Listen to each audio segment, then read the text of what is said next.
Hello മക്കളെ, പിന്നെ നമുക്ക് ഓരോ ചാപ്റ്ററിനും വളരെ ഇമ്പോർട്ടൻ്റ് ആയ സാധനങ്ങൾ, അതായത് നമുക്ക് ഒഴിവാക്കാൻ പറ്റാത്ത അത്രയും ഇമ്പോർട്ടൻ്റ് ആയ നിങ്ങൾ പഠിച്ച കാര്യങ്ങൾ തന്നെയാണ്. എന്നാൽ നമുക്ക് എന്ത് ചെയ്യാം, ഒന്ന് റിവൈൻഡ് ചെയ്യാം, ഒന്ന് ഓർമ്മിച്ചെടുക്കാം. നോക്കടാ, നമ്മൾ ആദ്യമായിട്ട് പറയാൻ പോകുന്നത് ഒന്നാമത്തെ ചാപ്റ്ററിലുള്ള ഒരു ക്വസ്റ്റ്യനാണ്. നമുക്കറിയാം, ഏതെങ്കിലും ഒരു സബ്ഷെൽ ഇലക്ട്രോൺ വിന്യാസം എഴുതാൻ തരും. എന്നിട്ട് ചോദിക്കും, ഈ ആറ്റം അല്ലെങ്കിൽ ഈ എലമെൻറ്റ്, ഈ മൂലകം ഉൾപ്പെടുന്ന ഗ്രൂപ്പ് ഏത്, പീരീഡ് ഏത്, ബ്ലോക്ക് ഏത് എന്നുള്ള ക്വസ്റ്റ്യൻ നോക്കടാ. ഇത് എസ് ബ്ലോക്ക് ആണ് അല്ലേ? നോക്കടാ, എങ്ങനെയാണ് സാർ എസ് ബ്ലോക്ക് ആണ് മനസ്സിലായത്? അവസാനത്തെ ഇലക്ട്രോൺ പ്രവേശിച്ചത് 3s ഏതിലാണ്? എസ്സിലല്ലേ? ഞാൻ വെള്ളാക്കിയത് എന്തിനാണ്? അറിയാൻ വേണ്ടിയിട്ടാണ്. 3s കേട്ടോ. അപ്പോൾ നമുക്ക് പറയാൻ പറ്റും ഇത് ഏത് ബ്ലോക്ക് എലമെൻ്റ് ആണ്? എസ് ബ്ലോക്ക് എലമെൻ്റ് ആണ്, അല്ലെങ്കിൽ എസ് ബ്ലോക്ക് മൂലകമാണ്.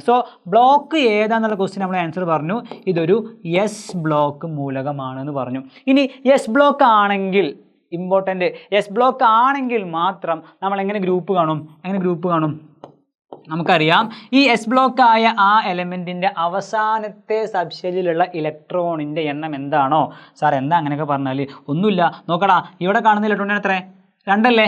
അവസാനത്തെ സബ്ഷെല്ലിലെ ഇലക്ട്രോണിൻ്റെ എണ്ണം 2 ആണ്. അതുകൊണ്ട് ഗ്രൂപ്പ് നമ്പർ 2 ആണ്, അല്ലെങ്കിൽ സെക്കൻഡ് ഗ്രൂപ്പാണ്, രണ്ടാമത്തെ ഗ്രൂപ്പിലാണ് വരിക. ഓക്കെ, ഇനി ഏതാ വേണ്ടത്? ഗ്രൂപ്പായി പീരീഡ് ആയോ? ഇല്ല, ഇനി ഏത് വേണം? പീരീഡ് വേണം അല്ലേ? പീരീഡ് നമുക്ക് പറയാൻ പറ്റും. ഏറ്റവും വലിയ സംഖ്യ ഇവിടെ 1 ആണോ? അല്ല. വലുതാക്കി എഴുതിയ സംഖ്യകളിൽ വലിയ സംഖ്യ 1 ആണോ? അല്ല.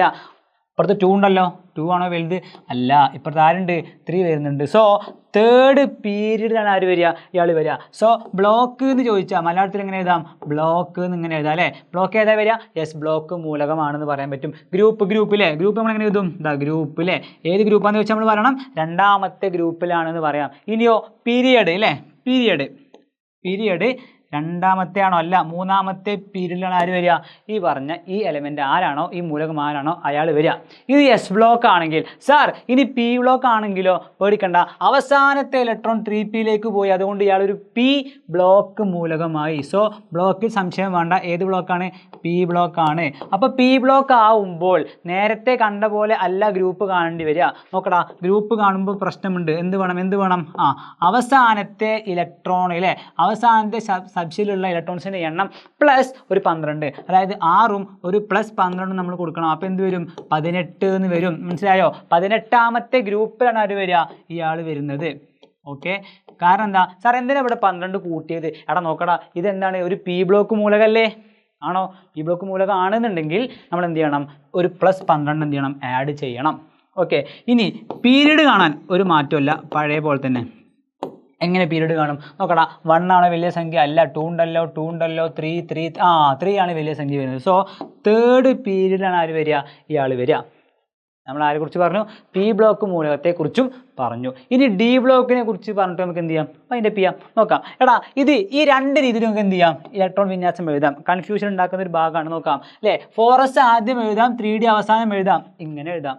ഇനിയോ അല്ലെങ്കിലോ 3d ആദ്യം എഴുതാം, 4s അവസാനം എഴുതാം, കുഴപ്പമില്ല, എങ്ങനെ വേണമെങ്കിലും എഴുതാം. ഇത് രണ്ടും സെയിം ആണ്, രണ്ടും ഒരേപോലത്തെ ഒരാൾ തന്നെയാണ്. ഓക്കെ, മാറ്റമില്ല. ഇനി നോക്കുക, ഇത് ഡി ബ്ലോക്ക് ആണ് അല്ലേ? കാരണം എന്താ? അവസാനത്തെ ഇലക്ട്രോൺ ഫില്ലായത് 3d എന്ന് പറഞ്ഞ ഡി സബ്ഷെല്ലിലാണ്. ഇനി ഡി ബ്ലോക്ക് ആണെങ്കിൽ അപ്പോൾ ബ്ലോക്ക് കിട്ടിയില്ലേ? യെസ്, ബ്ലോക്ക് കിട്ടി. ഏത് ബ്ലോക്കാണ് മക്കളെ? ഡി ബ്ലോക്ക് ആണ് അല്ലേ? ഇനി പീരീഡ് കാണാൻ ഒരു പണിയില്ല. ഏറ്റവും വലിയ നമ്പർ ഏതാ? 1 ആണോ? അല്ല. 2 പറഞ്ഞിട്ടുണ്ടല്ലോ, 2 3 ഉണ്ടല്ലോ, 3 അല്ല, 4 വരുന്നുണ്ട് അല്ലേ? യെസ്, 4. നമുക്ക് പറയാൻ പറ്റും ഇത് 4th പീരീഡ് ആണ്. പീരീഡ് അല്ലേ? 4th period. ഇനി ആരാളുള്ളത് മക്കളെ? ഗ്രൂപ്പ് അല്ലേ? ഗ്രൂപ്പ് നമുക്ക് കാണണം.